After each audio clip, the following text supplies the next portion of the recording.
Salut tout le monde, j'espère que vous allez bien les amis. On est parti pour une nouvelle vidéo. On a encore une fois des informations assez intéressantes aujourd'hui. On va tout de même démarrer avec une petite information qui concerne donc la Coupe du Monde et donc ces différents rassemblements de sélection nationale. Aujourd'hui, deux joueurs merengues devraient être sur les terrains. Alors Luka Modric et la sélection croate vont affronter l'Arabie Saoudite à partir de 13h. À 18h, on aura David Alaba et l'Autriche qui devraient affronter Andorre. On rappelle tout de même les amis que l'Autriche n'est pas qualifiée pour la Coupe du Monde, mais ça n'empêche pas les Autrichiens évidemment de se rassembler.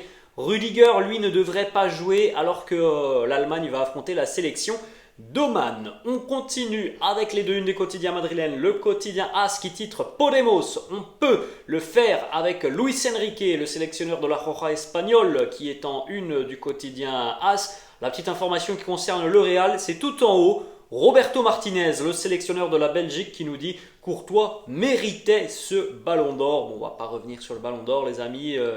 On sait que Courtois méritait certainement d'être un petit peu plus haut dans ce classement. Et on sait aussi à quel point c'est compliqué pour les gardiens d'être récompensés de ce trophée. On enchaîne avec cette fois-ci la une du quotidien Marca. Et c'est tout de même assez important puisque pour la première fois depuis son arrivée en Espagne, Eden Hazard a donné une interview à un média espagnol. Il fait donc la une du quotidien Marca. Alors il a répondu très honnêtement et c'était d'ailleurs franchement une interview très intéressante d'Eden Hazard. J'ai sélectionné quelques petites déclats, quelques petits passages, mais l'interview dans sa globalité elle est très intéressante. Il revient sur beaucoup de choses, ses blessures, son passage à Chelsea, le fait d'être opéré, de ne pas être opéré, le fait de son avenir au Real Madrid. Vraiment elle était très intéressante cette interview. Donc première fois pour Eden Hazard qu'il accorde une interview à un média espagnol. Et il a dit je n'ai absolument rien contre les médias, le seul problème c'est que depuis quelques années je ne joue pas, je suis beaucoup moins bon, donc évidemment je n'ai pas forcément la place d'être présent dans les médias espagnols. En tout cas on a plusieurs déclats les amis intéressantes d'Eden. On rappelle qu'on a eu des déclats, je crois, je ne sais plus si c'est hier ou avant-hier qu'on en a parlé des déclats d'Eden, peut-être hier, c'était pour un média évidemment belge et surtout la conférence de presse de la section belge. Là, c'est purement une interview réalisée pour le quotidien Marca pro Real Madrid, donc on a pas mal de questions évidemment sur sa situation et son avenir au Real. Première question, lorsqu'il est arrivé au Real Madrid et notamment après sa première saison, il avait annoncé il faudra me juger sur sa deuxième saison, mais cela n'a pas non plus fonctionné. Quelle note donnerait-il à ses prestations depuis qu'il est arrivé au Real Madrid? Réponse très honnête d'Eden avec déjà pour commencer sa déclaration ce 0. Il nous dit pour la façon dont je joue, parce que je ne joue pas, mais 10 pour la façon dont je vis ce moment avec l'équipe. Je ne joue pas, mais être un joueur du Real Madrid était mon rêve quand j'étais enfant. Et après toutes ces années, il me reste encore une saison de contrat. Je veux jouer pour ce club, pour ce maillot. Alors les amis, on peut reprocher peut-être beaucoup de choses à Eden Hazard lorsqu'il est sur les terrains, lorsqu'il joue. Évidemment, il faut toujours prendre en compte que malheureusement, il a eu de gros pépins physiques et que ça a été très problématique pour lui. En tout cas, il y a bel et bien une chose qu'on ne peut pas reprocher à Eden, c'est que c'est un joueur qui est toujours présent, qui malgré la concurrence, malgré les difficultés, malgré le manque de temps de jeu, a toujours le sourire. C'est un joueur qui a un état d'esprit irréprochable malgré évidemment que les années soient très compliquées pour lui depuis qu'il est arrivé du côté de Madrid. Autre déclat et réponse d'Eden sur cette question du journaliste Mario Cortegana. Est-ce que vous comprenez que les gens doutent de vous et même que l'affection que l'on vous porte est baissée? Réponse d'Eden, bien sûr, c'est tout à fait normal. Je suis un joueur qui n'a pas joué beaucoup de matchs depuis 3 ans. Je peux le comprendre, je dois montrer quand je joue, que ce soit 5 minutes, 10 ou 15, je veux jouer et quand je le fais, je dois bien jouer. On poursuit avec cet autre déclat, il est revenu sur l'un des moments de la saison passée où lors d'une célébration d'un titre à la Plaza de Cibeles, Eden avait annoncé je donnerai tout pour réussir au Real Madrid. Force est de constater les amis qu'après cette première partie de saison c'est toujours aussi compliqué pour Eden. Qu'est-ce qu'il manque à Eden? Réponse du Belge qui nous dit des minutes. C'est sûr, il y a aussi des joueurs qui en ce moment sont meilleurs que moi. Il est très lucide les amis. Moi je vous réponds souvent lors des FAQ sur le cas Eden Hazard. Et je vous dis oui, il y a certainement des minutes qui lui manquent. Mais il ne faut pas se voiler la face non plus les amis. Quand on voit les performances de ceux qui sont sur le terrain.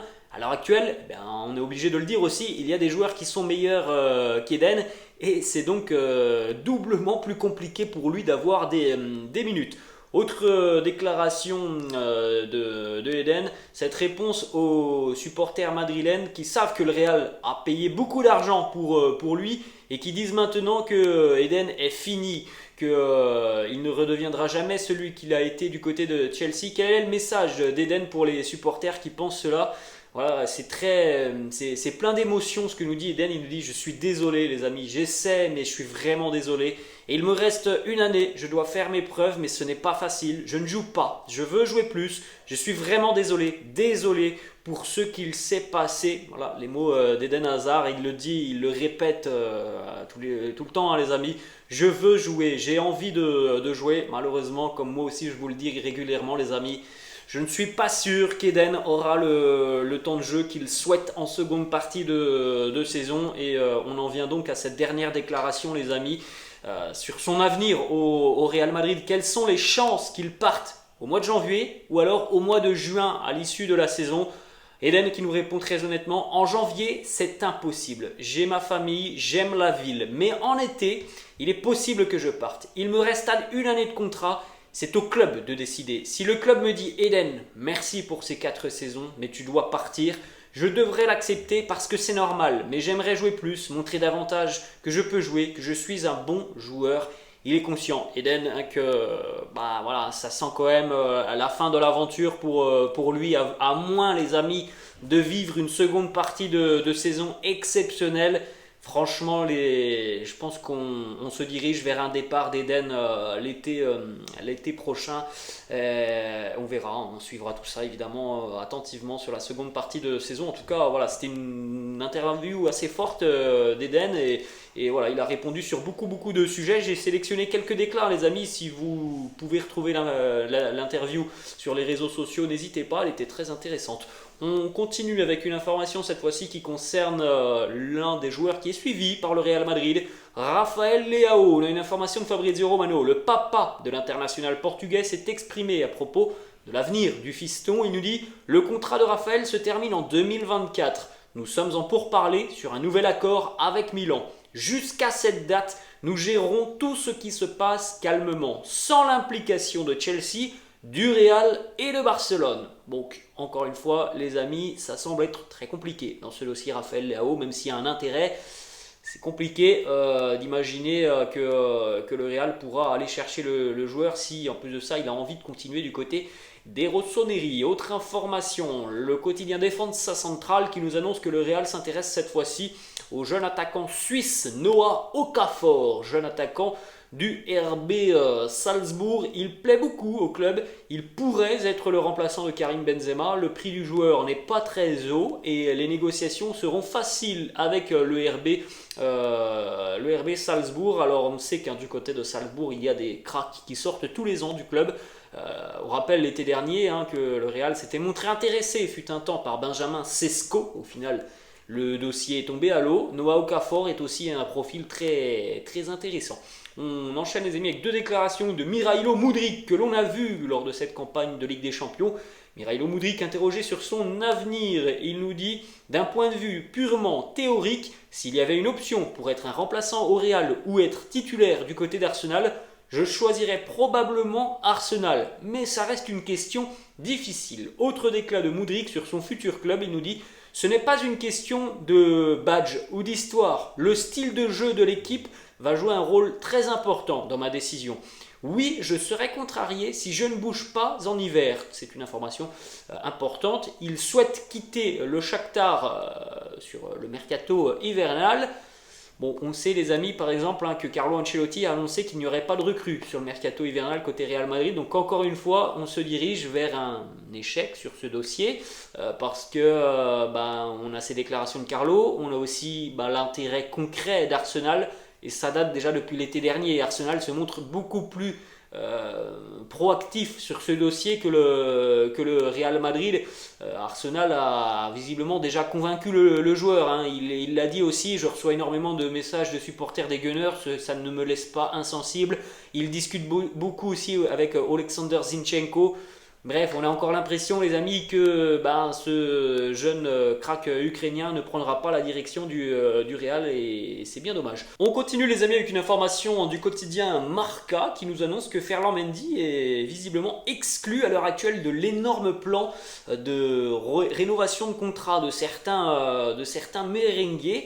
C'est une information dont on a déjà parlé en ce début de semaine. C'est le flou en ce qui concerne l'avenir de Ferland Mendy au Real. Ensuite, on poursuit avec cette fois-ci une information qui concerne le jeune brésilien de la Castilla, Vinicius Tobias. À l'heure actuelle, le Real n'a toujours pas tranché sur l'avenir du jeune Vinicius Tobias. Pour rappel, les amis, si les merengues décident de conserver le joueur, le Real devra payer les 8 millions d'euros de son option d'achat. Il est toujours à la propriété du Shakhtar Donetsk. On continue avec une petite déclat de Carlo sur la saison passée. Le match parfait, il nous dit, c'est la demi-finale de Ligue des Champions contre Manchester City. Quand vous pensez que tout est perdu, que vous faites une remontada, c'était le match parfait. On termine, les amis, avec une information qui concerne l'équipe de France et l'un des merengues, Eduardo Camavinga. On lui apporte tout notre soutien puisque depuis hier, il est victime de nombreuses insultes à caractère racial sur les réseaux sociaux. Eduardo Camavinga a blessé hier lors de la séance d'entraînement.